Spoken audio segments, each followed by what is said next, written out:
Hello प्यारे विद्यार्थियों, स्वागत है आज की क्लास में आप सबका। पिछली क्लास में अपन ने पढ़ा था न्याय का अर्थ और उसकी प्रमुख परिभाषाएं, जिसके अंतर्गत अपने अरस्तु, प्लेटो, ऑगस्टाइन, एक्विनास, डेविड ह्यूम, इन सब की अपने परिभाषाएं पढ़ी थी। और पिछली क्लास में अपन ने ये पढ़ा था कि प्राचीन काल में न्याय की अवधारणा का क्या अर्थ है, मध्यकाल में न्याय की अवधारणा क्या अर्थ है और आधुनिक काल में न्याय के, इनको अपने एक डायग्राम के माध्यम से समझा था। तो अपन आज की क्लास में पढ़ेंगे प्राचीन कालीन न्याय की अवधारणा। प्राचीन काल में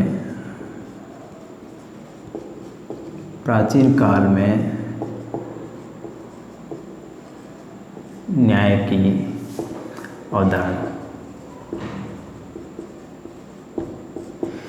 प्राचीन काल के न्याय की अवधारणा में अपन यूनान के दो महान दार्शनिक प्लेटो और अरस्तु की न्याय की अवधारणा को पढ़ेंगे। तो पहले अपन पढ़ लेते हैं प्लेटो के न्याय की अवधारणा। यूनान की दार्शनिक परंपरा में तीन महान दार्शनिक हुए थे, सुकरात, प्लेटो और अरस्तु। यानी सुकरात का जो शिष्य था वो प्लेटो था और प्लेटो का जो शिष्य था वो अरस्तु था। तो अपन पढ़ेंगे इस प्राचीन कालीन न्याय की अवधारणा में जो पहली अवधारणा है वो प्लेटो की न्याय की अवधारणा। प्लेटो की न्याय अवधारणा, यहाँ पर इसको ऐसे भी प्रश्न आ सकता है कि न्याय के संबंध में प्लेटो की क्या अवधारणा थी या प्लेटो के न्याय संबंधी विचार। तो इसको अपन ऐसे भी लिख सकते हैं, प्लेटो के न्याय संबंधी विचार, न्याय संबंधी विचार, एक ही बात है। तो अपन बात करते हैं, प्लेटो ने एक प्रसिद्ध पुस्तक लिखी थी, द रिपब्लिक।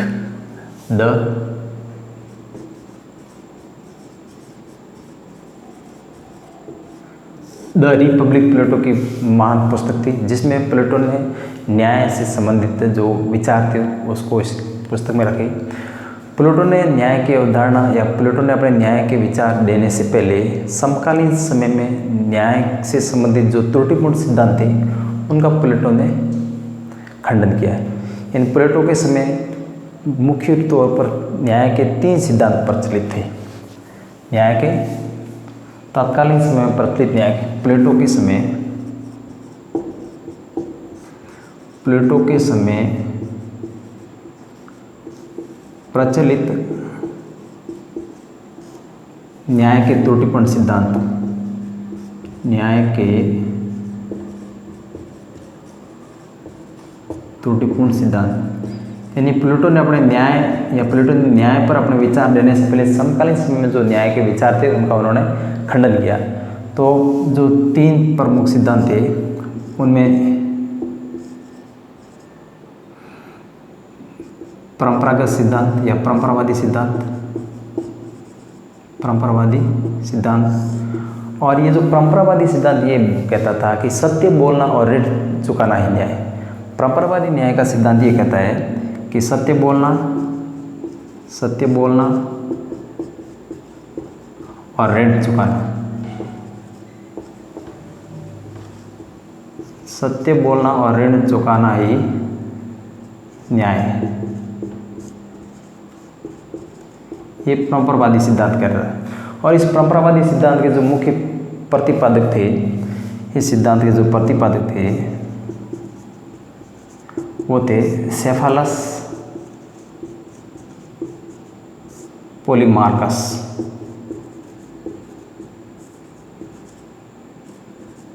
परंपरावादी सिद्धांतकार जो भी थे उसमें सेफालस और पोलीमार्कस थे। और सेफालस और पोलीमार्कस ने ये कहा कि सत्य बोलना और ऋण चुकाना, यानी ये जो बात थी वो सेफालस कहता है कि सत्य बोलना और ऋण चुकाना न्याय है। और पोलीमार्कस वो ये कहता है कि न्याय वो है या न्याय प्रत्येक व्यक्ति को वो देना है जिसके लिए वो योग्य है, वो न्याय है। तो प्लेटो ने इस परंपरावादी सिद्धांत का खंडन किया कि सत्य बोलना और ऋण चुकाना ही न्याय नहीं है, न्याय इसके अलावा और भी है।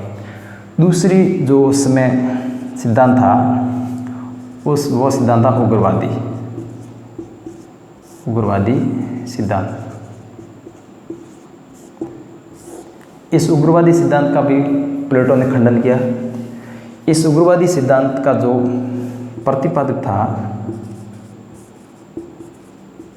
वो था थ्रेसिमैक्स।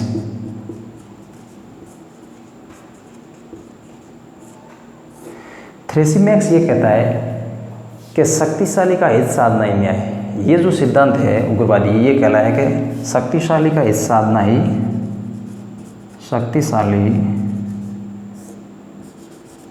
का हित साधना ही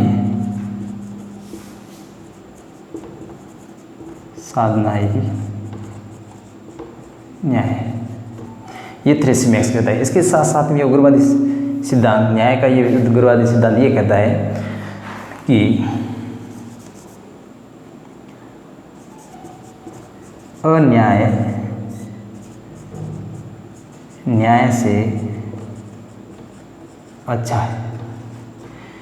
तो ये उग्रवादी सिद्धांत, इस सिद्धांत का भी प्लेटो खंडन करता है। प्लेटो ये कहता है कि शक्तिशाली का हित साधना न्याय नहीं है, और उसके साथ साथ में यदि अपन ये मान के चलेंगे कि अन्याय ही न्याय है तो समाज का प्रत्येक व्यक्ति है वो न्यायपूर्ण व्यवस्था नहीं रहेगी। समाज की जो व्यवस्था है वो व्यवस्था शांतिपूर्ण नहीं होगी। व्यक्ति अपना व्यक्तित्व का विकास नहीं होगा, क्योंकि समाज में एक तरह से अराजकता छा जाएगी। इसलिए ये जो न्याय का सिद्धांत है ये भी सही नहीं है। प्लेटो ने जो तीसरा सिद्धांत था उस सिद्धांत का जो खंडन किया वो सिद्धांत था यथार्थवादी सिद्धांत। तीसरा सिद्धांत था यथार्थवादी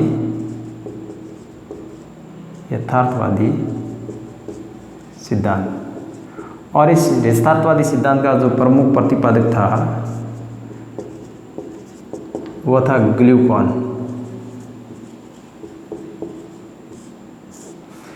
ये यथार्थवादी सिद्धांत ये कहता है कि जो न्याय है वो न्याय भय का शिशु है। न्याय है वो भय का शिशु है। वह कमज़ोर की आवश्यकता, कमज़ोर की आवश्यकता, ये ग्लूकॉन कहता है। तो प्लेटो ने उन तात्कालिक परंपरावादी सिद्धांत जो ये कहता है सत्य बोलना ऋण चुकाना न्याय है, इसका खंडन किया। दूसरा जो सिद्धांत समकालीन था प्लेटो के समय जो प्रचलित था न्याय के संबंध में, वो सिद्धांत था उग्रवादी सिद्धांत, जिसका प्रतिपादक जो थ्रेसिमैक्स है वो सिद्धांत कहता था कि शक्तिशाली का हित साधना न्याय है और अन्याय न्याय से बेहतर है। प्लेटो ने इस सिद्धांत का भी खंडन किया। और उसके साथ साथ में जो तीसरा जो सिद्धांत था यथार्थवादी सिद्धांत, और जिसका प्रतिपादक ग्लूकॉन है, ये सिद्धांत कहता है कि न्याय भय का शिशु है और कमज़ोर की आवश्यकता है। प्लेटो इस सिद्धांत को भी नहीं मानते। प्लेटो ने तात्कालिक समय में जो प्रचलित सिद्धांत थे इन तीनों सिद्धांतों का खंडन किया, और उनका खंडन करने के बाद में अपने न्याय संबंधी विचार अपनी सुप्रसिद्ध पुस्तक द रिपब्लिक में किया। और प्लेटो एक महान दार्शनिक था, और वो अपनी जो बात है उस बात को तर्कपूर्ण शैली में कहता है, यानी विवेकशील और तर्कपूर्ण व्यक्ति था। यानी वो प्रत्येक बात था वो तर्क के आधार पर करता, बिना तर्क के वो किसी भी कोई बात नहीं। तो ये जो रिपब्लिक है, इस रिपब्लिक पुस्तक में प्लेटो ने अपने न्याय संबंधी विचार दिए, और प्लेटो इसमें इसकी शुरुआत ही करता है न्याय क्या है। इस पुस्तक की शुरुआत न्याय क्या से करता है, और वो अपने दोस्तों के साथ में तर्क वितर्क करता है, जिसमें सेफेलस, पॉलीमार्कस, थ्रेसिमैक्स ये सब आपस में वार्तालाप करते हैं। और अंत में वो सब ये स्वीकार कर देते हैं कि हम जो न्याय का अर्थ जो बता रहे हैं वो संकीर्ण अर्थ है, और जो प्लेटो न्याय का अर्थ बता रहा है वो वास्तविक अर्थ है। तो अपन शुरू करते हैं प्लेटो की न्याय के संबंध में अध्ययन। प्लेटो ये कहता है, यानी प्लेटो ने न्याय के दो रूप बताए। प्लेटो ने जो न्याय है उस प्लेटो ने न्याय के दो रूप बताए।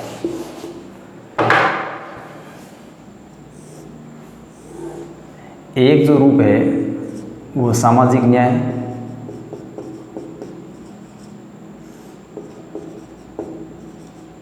और प्लेटो जो न्याय का दूसरा रूप बताता है वो है व्यक्तिगत न्याय। यानी प्लेटो ने न्याय के दो रूप बताए। ये रूप व्यक्तिगत न्याय और सामाजिक न्याय, और दूसरा है व्यक्तिगत न्याय। अब प्लेटो ये कह रहा है कि सामाजिक न्याय जो समाज है, यानी ये सामाजिक न्याय क्या है, तो प्लेटो ये कह रहा है जो समाज है उस समाज में 3 वर्ग है। प्लेटो ने समाज को 3 वर्गों में बांटा। जो पहला वर्ग था वो दार्शनिकों का वर्ग था, जो दूसरा वर्ग था वो सैनिक वर्ग था, और जो तीसरा वर्ग था वो उत्पादक वर्ग था। दार्शनिक वर्ग, सैनिक वर्ग और उत्पादक वर्ग। प्लेटो ये कह रहा है कि समाज के ये जो तीनों वर्ग है, दार्शनिक वर्ग, सैनिक वर्ग और उत्पादक वर्ग, ये तीनों वर्ग अपने अपने कर्तव्यों का सही तरीके से पालन करें। यहाँ व्यक्ति की बात नहीं हो रही है, यहाँ वर्ग की बात हो रही है। यहाँ समाज है तो यहाँ प्लेटो वर्ग की बात कर रहा है, यहाँ प्लेटो व्यक्ति की बात कर रहा है। यहाँ प्लेटो ये कह रहा है कि ये दार्शनिक वर्ग, सैनिक वर्ग और उत्पादक वर्ग, ये समाज के जो तीनों वर्ग है वो तीनों वर्ग अपने निर्दिष्ट कार्य को सही तरीके से करें और किसी दूसरे कार्य में किसी भी प्रकार का कोई हस्तक्षेप नहीं करे, तो वो सामाजिक न्याय हो। यानी समाज का प्रत्येक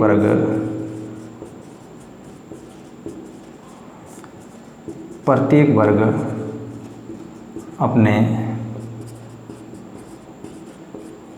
निर्दिष्ट कार्य करे तथा दूसरों के कार्य में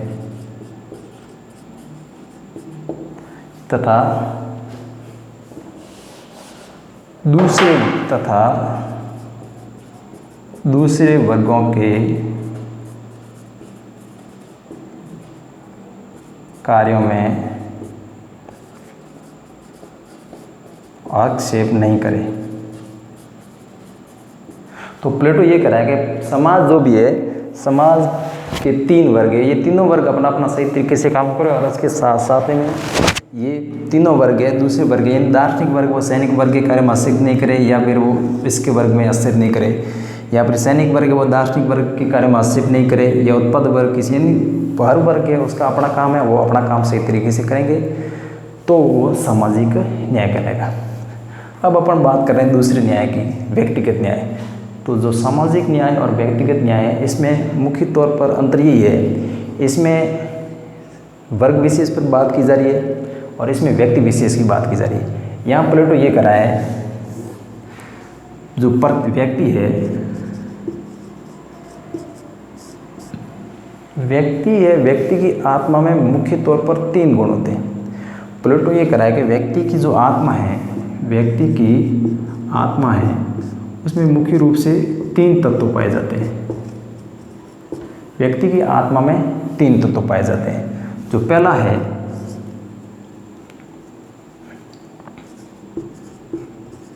वो है बुद्धि, दूसरा है साहस, और तीसरा है तृष्णा। इसको अपन शौर्य भी कह सकते हैं।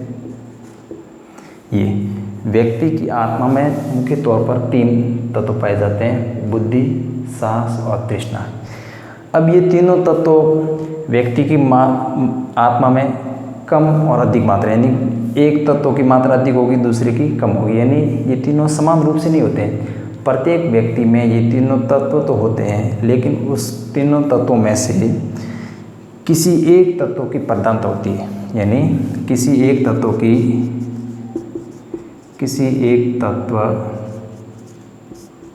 की प्रधानता। व्यक्ति की आत्मा में 3 तत्व होते हैं, लेकिन साथ ही प्लेटो ये कहता है इन तीनों तत्वों में से एक तत्व की व्यक्ति की आत्मा में प्रधानता होती है। अब जो वो आत्मा में जो प्रधानता होती है, जिसमें बुद्धि तत्व की प्रधानता होती है, उसको प्लेटो कह रहा है दार्शनिक। जिसमें साहस और शौर्य तत्व की प्रधानता होती है, उसको प्लेटो है वो इस सैनिक वर्ग में रख देता है। और जिसमें तृष्णा या इच्छा तत्व की, जिसको अपन ऐसे भी कह सकते हैं तृष्णा या इच्छा, तो उसको वो प्लेटो है उत्पादक वर्ग में रखता है।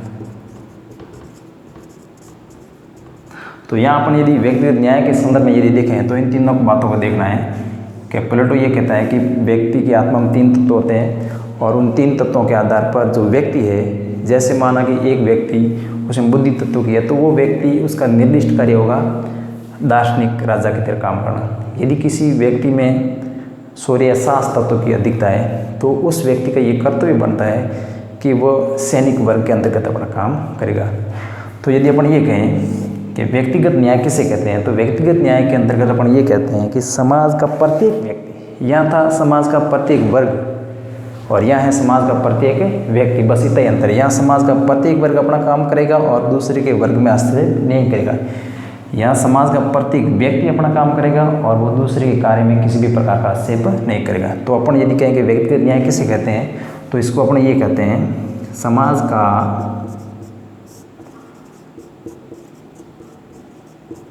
प्रत्येक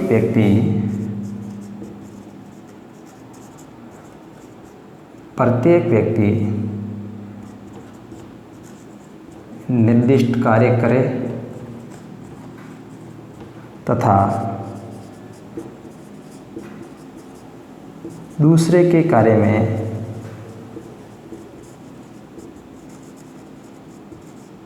किसी प्रकार का आक्षेप नहीं करे तो उसे व्यक्तिगत न्याय करें। तो बस तरीका एक ही है, यहाँ वर्ग विशेष की बात हो रही है और यहाँ व्यक्ति विशेष की आ रही है। तो ये हो गया सामाजिक न्याय और ये दूसरा हो गया व्यक्तिगत न्याय। प्लेटो ने न्याय के 2 रूप बताए।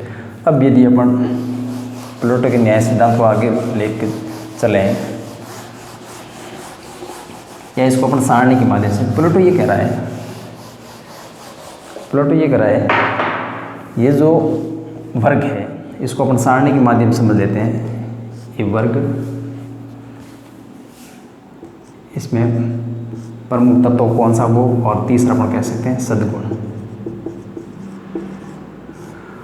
प्लेटो मुख्य तौर पर 4 सद्गुण मानता है, उसमें से न्याय को सर्वोच्च सद्गुण मानता है। अपन ये मान लेते हैं।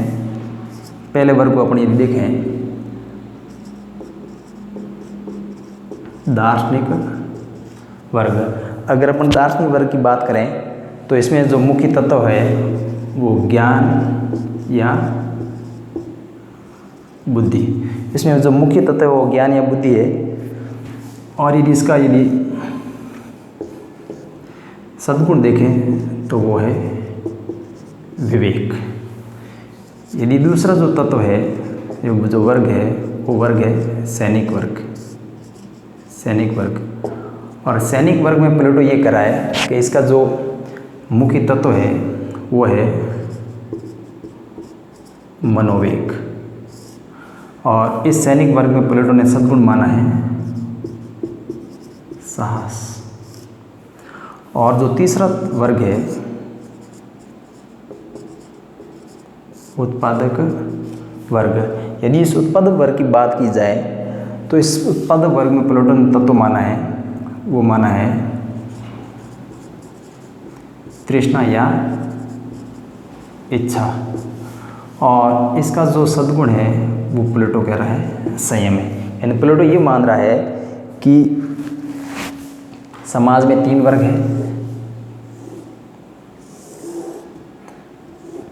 और इन तीनों वर्गों को अपन सारणी यानी दार्शनिक वर्ग में जो मुख्य तत्व पाया जाता है वो ज्ञान या बुद्धि का है। और इसको दार्शनिक वर्ग का जो सद्गुण है वो प्लेटो मान रहा है विवेक को। सैनिक वर्ग के अंदर को प्लेटो ये कह रहा है उसमें जो मुख्य तत्व पाया जाता है वो मनोवेग या भावना, जिसको अपन और सरल कहें तो इसको अपन कह सकते हैं भावना, मनोवेग या भावना। और उसमें जो मुख्य तत्व है वो साहस का है। उत्पादक वर्ग उसमें जो तत्व पाया जाता है वो तृष्णा या इच्छा का है और उसको सद्गुण है वो संयम। अब प्लेटो ने ये 3 सद्गुण हैं, इनके साथ साथ में प्लेटो ये कह रहा है कि समाज के लिए जो उपयुक्त सद्गुण क्या हो सकता है, यानी समाज के लिए उपयुक्त सद्गुण